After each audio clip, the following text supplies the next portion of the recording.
Бальный зал мерцал от свечей и шампанского. Все было продумано до последней детали. Сложенные салфетки с фирменным штрихом Кэссиди, меню с золотым акцентом, персонализированные рассадки за столами, мягкий джазовый квартет в углу.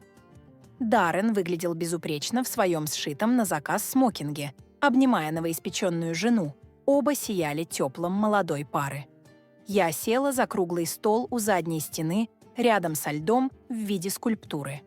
На карточке с моим именем была допущена ошибка, но я не стала это замечать.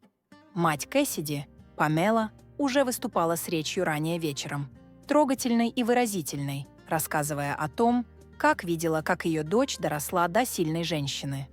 Зал аплодировал вежливо, некоторые даже вытирали слезы. Я молчала. Никто не просил меня говорить. Звон ложки о стакан заставил всех замолчать. Даррен встал с микрофоном. Руки все еще обвивали талию Кэссиди. Он откашлялся, улыбаясь гостям. «Хотел бы сказать несколько слов», — начал он уверенно. «Поблагодарить одного человека, действительно особенного.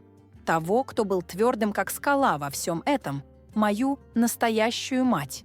Он повернулся и посмотрел через зал. Не на меня, а мимо, в сторону Памелы. «Памела, спасибо, что приняла меня в свою семью, что была такой любящей и надежной поддержкой. Мне очень повезло с тобой». Сразу раздались аплодисменты, стулья зашатались. Все обернулись сначала на Памелу, потом на меня. Я не двинулась. Руки были сложены в моих коленях, тканевая салфетка оставалась нетронутой. Я удерживала небольшую, сдержанную улыбку. Я годами прятала многое за этой улыбкой. Памела положила руку на сердце и вежливо кивнула, вытирая слезу, будто этого всего было слишком много. Кэссиди приблизилась и поцеловала Даррена в щеку. Кто-то за соседним столом пробормотал. Это было красиво, а я ничего не чувствовала. Внезапная пустота в середине моей груди, словно слишком туго натянутые нити, наконец порвались. Я уставилась на свечу перед собой, пламя едва мерцало, и подумала, вот каково это — исчезать. Позже, когда они танцевали свой первый танец, и все окружили их, я осталась сидеть. Я смотрела, как мой сын кружит свою невесту, его лицо светится от радости, и осознала то, чего раньше не решалась признать. Это не было случайной оговоркой. Это был он. А худшее — я позволила ему таким стать. Был 1978 год, когда мой мир разорвался. Это был дождливый мартовский полдень, когда зазвонил телефон. Я до сих пор помню дрожь в голосе диспетчера, когда она произнесла слова, которые я никогда не думала услышать. Произошла авария. Твоя сестра и ее муж. Они не выжили. Мир покачнулся. Я не могла дышать. Я поехала прямо в больницу, все еще в медицинской форме, промокшая насквозь к тому моменту, когда приехала. Даррен был там, крошечный, потерянный, сидел на каталке, прижав колени к груди. 5 лет. Щеки были покрыты слезами и сизым налетом. Он неоднократно шептал одно слово. «Мама, мама!» Словно молитву, которая могла изменить все. Меня спросили, согласна ли я взять его на попечение временно. Я сказала «да», еще до того, как они закончили вопрос. Это не было временным. Я знала это тогда. Мне было 22. Я была медсестрой-помощником с едва достаточными деньгами, чтобы платить за квартиру. Но той ночью я держала его, пока он всхлипывал на моем плече. И что-то внутри меня укреплялось рядом с ним. Я стала его домом. Знали мы об этом или нет. Растить Даррена было нелегко. Я работала по 12 часов в больнице Святого Иосифа, а по выходным подрабатывала в доме престарелых. Я полностью отказалась от свиданий. Ни один мужчина не хотел связываться с женщиной, которая пахла антисептиком и жила с плачущим ребенком. Я рано посидела и не находила ни времени, ни денег на салоны красоты, отпуска или хотя бы полноценный выходной. Но я старалась. Боже, я старалась. На каждую игрушку, которую не могла купить, я делала что-то своими руками. Картонные замки, выкрашенные диорамы из коробок от обуви. Однажды я шила 3 ночи поспель самодельный плащ Бэтмена из старой медицинской одежды к его 6-му дню рождения. Я не могла дать ему много, но я дала ему воспоминания. Он никогда не называл меня мамой. Он называл меня тетей Айрин. Я говорила себе, что это нормально. Он переживал. Я не хотела навязывать ему роль. Но в 18 лет я села с ним и рассказала правду, что он не мой по крови. Я усыновила его после аварии. Он едва оторвал взгляд от хлопьев. «Я думал, что ты на самом деле не моя мама», — сказал он. Я медленно кивнула, скрывая дрожь рук под столом. «Я просто думал, что ты заслуживаешь узнать об этом официально». «Спасибо, наверное». Затем он встал и оставил чашку в раковине. Я убеждала себя, что это ничего не значит, что это просто возраст, настроение, неловкость. Но эта фраза впилась в меня, как камень. «Не настоящая моя мама». Я держала его во время ночных кошмаров, сохраняла каждую табель успеваемости, ухаживала за каждым повышением температуры, но я была ничем на самом деле. Тем не менее, я осталась. Я продолжала давать. Я наблюдала, как он вырос в молодого мужчину, красивого и остроумного. Мальчика, который когда-то укрывался у меня на коленях, теперь на пару дюймов выше меня. Я никогда не переставала быть его матерью, даже когда он начал отдаляться, даже когда кто-то другой стал занимать то место, которое я раньше держала. Кэссиди вошла в жизнь Даррена, словно порыв холодного воздуха. Гладкая, острая и расчетливая. Она была всем, с кем он никогда не встречался раньше.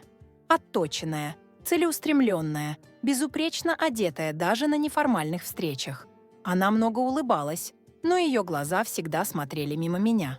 В первый раз, когда я встретила ее, Даррен привел ее на быстрый ужин. Я приготовила его любимый куриный пирог с нуля, как делала с его детства.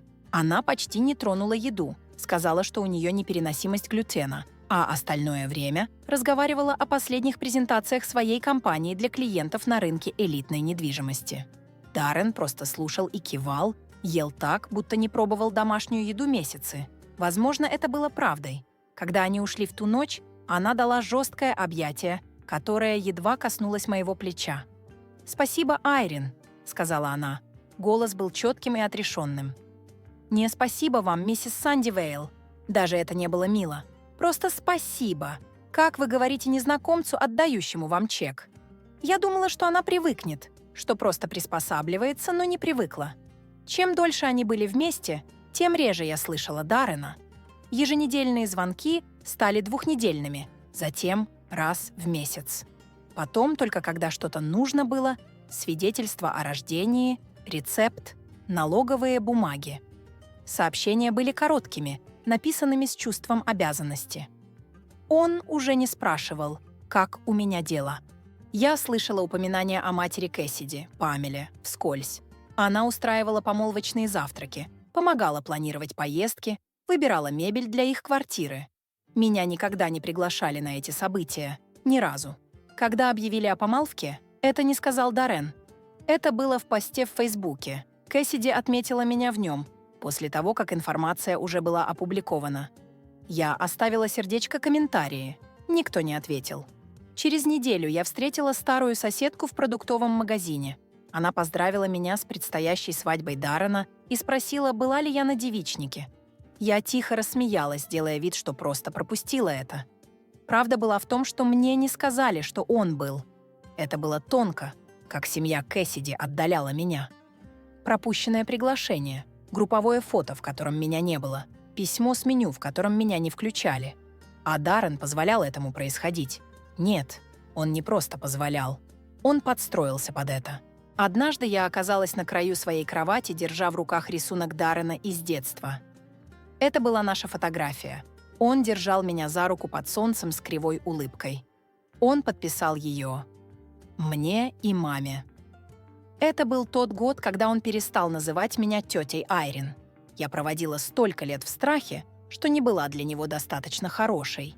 Теперь я поняла, что стала совсем невидимой. Но когда он пришел ко мне с просьбой о деньгах, это было не только ко мне обращение. Это была просьба о всем, что у меня осталось.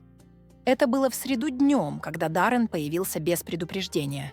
Я как раз складывала белье, и тихий шум сушилки заполнял тишину. Я открыла дверь с осторожной улыбкой, удивленная, но надеющаяся. Прошло несколько недель с тех пор, как я его видела. Он не обнял меня, просто вошел огляделся как будто впервые за 1000 раз и сел на диван, который я купила, когда он еще учился в школе. Он не стал терять время. Кэссиди и я смотрели места для свадьбы. Начал он, взглядом обегая комнату, но не задерживаясь на моих глазах. Мы нашли место, которое нам нравится, но оно немного дороже бюджета. Я молча кивнула, чтобы он продолжал. Сердце начало сжиматься. «Памела уже внесла вклад», — продолжил он. «Но нам нужно больше. Место, которое мы хотим, особенное. Отсюда вид на город с крыши. Очень современное. Идеально для фотографий». Потом была пауза, и голос стал мягче. «Нам нужно около 12,5 тысяч». Я моргнула. «Долларов». Он кивнул, словно просил чашку сахара. «Это много денег, Даррен». «Это свадьба твоего сына», — с долей нетерпения сказал он. «Я бы не просил, если бы это не было важно. Ты всегда говорила, что хочешь, чтобы моя свадьба была красивой». Я села напротив него. «Это мои сбережения на экстренные случаи.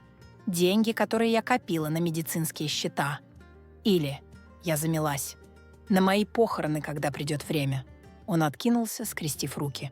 «Если ты действительно меня любишь, не будешь сводить это к деньгам». Я посмотрела на него. «Мой сын, мальчик, которого я укачивала при лихорадках. Подросток, которого я ждала во время школьных танцев. Мужчина, которого я теперь едва узнаю». Я глубоко вздохнула и кивнула. «Дай мне день», — сказала я. «Я пойду в банк». Он встал, не улыбаясь. «Спасибо, мама. Кэссиди будет рада». Мы уже забронировали дату. Он не спросил, как я достану деньги. Не поинтересовался, справлюсь ли потом. Скоро он ушел, поговорив быстро и рассеянно. На следующий день в банке я сняла все деньги со своего сберегательного счета. Кассир смотрела на меня удивленно. Я подписала документы легко, но внутри меня что-то дрожало. Дома я выписала чек, запечатала его в конверт и ждала, когда Даррен придет. Он не пришел. Кэссиди забрала его с моего крыльца, не постучав. Не было ни благодарственного звонка, ни сообщения, ни признания. Прошли недели. Меня едва упоминали на звонках по планированию. Кэссиди отправила одно письмо с просьбой одеться в нейтральные тона, чтобы не конфликтовать с декором. Я ответила: «Конечно». Ответа не последовало. Свадьба шла своим чередом, а мне явно отводилась роль находиться в тени. Тем не менее, я пришла рано. Надела коралловое платье не слишком яркое, не слишком бледное. Я улыбалась, когда они делали фотографии без меня. А когда Даррен встал с речью, я сложила руки в своем платье и слушала. Платье было единственным, что я купила исключительно для себя. Коралловое, мягкое, но не выцветшее, не бежевое, не смиренное. Это был тот цвет, который я всегда любила, но редко позволяла себе носить. Слишком яркое, слишком громкое, слишком заметное. Но на этот раз я не спрашивала разрешения. Продавщица сказала, что оно придает коже тепло. Я поверила ей. Я немного подкорректировала платье, заплатила за качественную подкладку. В то утро я завила волосы, надела духи, которые обычно берегла для церкви. Даже надела жемчужные серьги, подарок Даррена на выпуске из колледжа, когда я еще чувствовала себя достойной празднования. Когда я пришла на место, меня никто не встретил. Планировщица едва взглянула на список и указала мой стол – 17-й. В дальнем углу, рядом с входом для официантов, я сидела одна. В саду проходили фотосессии. Я увидела Памелу с Кэссиди и Дарреном у цветочной арки. Ее рука гордо лежала на плече Даррена. Я ждала, что кто-то позовет меня. Никто не позвал. Позже, когда пришли гости, Кэссиди прошла мимо моего стола. Она бросила мне быстрый взгляд и сухую улыбку. «Довольно дерзко, не так ли?» — сказала она, кивая на мое платье. Я открыла рот, чтобы ответить, но она уже уходила. Я сложила льняную салфетку у себя на коленях, разгладила ткань юбки и напомнила себе улыбаться. Это был единственный способ пережить такие моменты. Притворяться, что они не так страшны, как кажутся. Само торжество было прекрасным. Клятвы, музыка, освещение — все, как в глянцевом журнале. Даррен выглядел красиво. Взрослым, но не моим. На приеме я оставалась на своем месте, в то время как семья позировала для фотографий и звенела бокалами с шампанским. Памела плавала от стола к столу, сияя в длинном темно-синем платье. Кэссиди выглядела ослепительно. Даррен улыбался всем, но ни разу не посмотрел в мою сторону. Затем последовали тосты. Памела говорила первой. Она восхваляла доброту, грацию и амбиции дочери. Благодарила Даррена за то, что он стал частью их семьи. Аплодисменты были теплыми. Затем встал Даррен. Он держал микрофон словно святыню, улыбнулся залу и сказал: «Хочу поблагодарить человека, который значил для меня весь мир. Человека, который был, как скала во всем этом процессе, мою настоящую мать». Он повернулся к Памеле. «Спасибо, что приняли меня в свою семью. Я люблю вас». Аплодисменты стали громче. Гости повернулись ко мне, затем быстро отвернулись. Некоторые смотрели с недоумением, другие лишь кивали и вежливо хлопали. Я осталась сидеть, руки сложены, платье было как открытая рана. Я улыбалась. Это то, что я больше всего помню. Я улыбалась, словно это ничего не значило, но внутри меня что-то тихо, навсегда раскололось. И пока я наблюдала людей, которых оплатила, чтобы отпраздновать, я знала, что-то должно измениться. Я вернулась домой с свадьбы чуть позже полуночи. Я не включила телевизор и не сняла туфли. Я просто села на край кровати, глядя на коралловое платье, собранное вокруг моих колен, словно вопрос, на который я больше не хотела отвечать. Квартира казалась все такой же. Каждую тень я знала слишком хорошо. Мои глаза блуждали по книжным полкам, полным фотоальбомов, которые никто никогда не просил показать. А затем в прихожей, где я хранила коробку. Прошли годы с тех пор, как я ее открывала. Может, десятилетия. Но я точно знала, где ключ. Приклеенным снизу к ящику комода был маленький конверт с надписью «Только в экстренных случаях». Внутри ключ идеально подходил к старому металлическому замку. Я достала коробку из-под зимних пальто и перенесла к столу. Внутри были отчеты, инвестиции, сбережения, документы на недвижимость, кипы старых банковских выписок с моими пометками на полях, депозитные сертификаты, которые я тихо продлевала годами. Земля недалеко от Оук-Хилла, которую мой отец купил в 60-х, теперь стоила в 10 раз больше, чем он за нее заплатил. Мой отец всегда верил в подготовку к худшему, но никогда не показывал это. Самое громкое богатство зачастую самое хрупкое. Он однажды сказал мне: «Молчи, будь готова». Я подсчитала все. Дыхание перехватило. Я не была богатой не по стандартам Кэссиди, но была далеко не той беспомощной старушкой, какой меня считали. В коробке лежало более 300 тысяч долларов и еще больше, если рынок держится. На следующее утро я позвонила мистеру Харланду, тому же юристу, который занимался наследством моего отца. Я записалась на прием и вошла в его офис с папкой документов и четким планом. «Я хочу изменить свое завещание», — сказала я. Он поднял глаза. «Хотите кого-то добавить?» «Нет. Я хочу убрать кого-то». И вот так я исключила Даррена из всего. Из каждого счета, каждого документа, каждого доллара. Вместо этого я создала фонд, небольшой, но значимый, для женщин, как я, одиноких приемных матерей, воспитывающих детей без помощи, без аплодисментов и без благодарностей. Мистер Харланд не задавал вопросов. Он только кивнул и оформил все законно. Когда я выходила из его офиса, солнце коснулось моего лица так, что я остановилась на тротуаре. На короткий миг я не чувствовала себя забытой. Я чувствовала себя увиденной, не кем-то другим, а самой собой. И это был первый раз за много лет, когда я осознала, сколько у меня еще есть прав, которые нужно отстоять. Пентхаус имел окна от пола до потолка и тишину, которую я заслужила. Я переехала через 2 недели после оформления документов фонда, без объявлений, без передачи адреса, просто тихий переезд, коробки, переносимые незнакомцами в пространство, которое ни капли не походило на прежнюю жизнь. И в этом был смысл. 3 дня спустя Даррен и Кэссиди появились без приглашения. Консьерж неохотно позвонил в мой номер. «Здесь пара, спрашивают о вас. Мистер и миссис Сандивейл». Я опустила их внутрь. Когда двери лифта открылись, и они вошли, их лица застыло. Кэссиди моргнула на мраморные полы. Даррен посмотрел на картины, которые я сама повесила. Отпечатки, купленные для себя, а не для посторонних. «Мама, что это за место?» «Мой дом», — просто сказала я. Они медленно бродили, словно туристы в музее. Кэссиди провела пальцами по краю обеденного стола. Даррен все время переводил взгляд с вида на меня. «Я не понимаю», — наконец сказал он. «Как ты могла себе это позволить?» Я подошла к буфету, налила себе чай и тихо сделала глоток, прежде чем ответить. «Мой отец научил меня инвестировать». Я слушала. Даррен смотрел на меня, словно пытался решить уравнение, которое не сходится. «Почему ты мне не сказала?» — спросил он. Я встретила его взгляд. «Ты никогда не спрашивал». Кэссиди открыла рот, но я подняла руку. «Сейчас это уже не важно. Я больше не хочу объяснять себя людям, которые слышат меня только тогда, когда речь идет о деньгах». Они стояли потрясенные.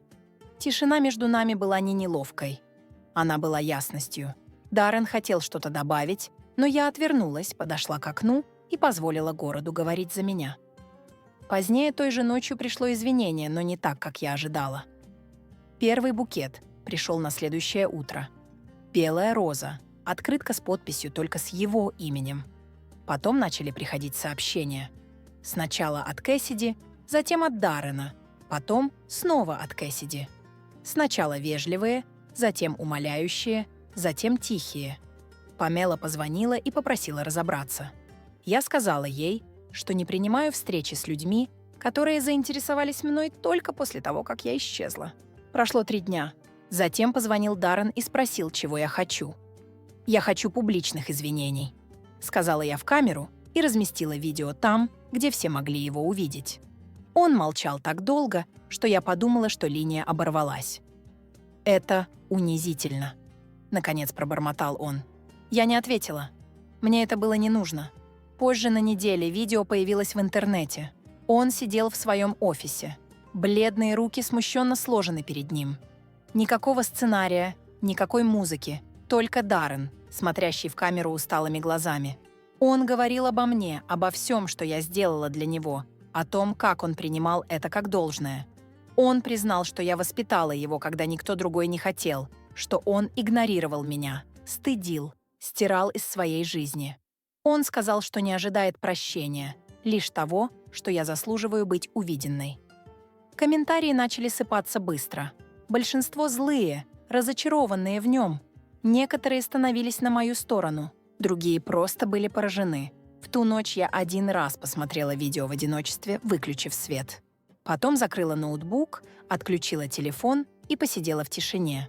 Это не была ненависть. Это даже не было удовлетворение. Это было пространство. Тихое, необходимое пространство между тем, кем я была, и тем, кем я отказалась быть. А на следующее утро я начала собирать вещи для Сиэтла. Коробки аккуратно сложены у двери, с подписями моим почерком. Сиэтл не был новым началом. Это было возвращение, старые друзья, прохладный воздух, место, где никто не смотрел бы на меня и не видел только титул, который я так и не смогла по-настоящему носить.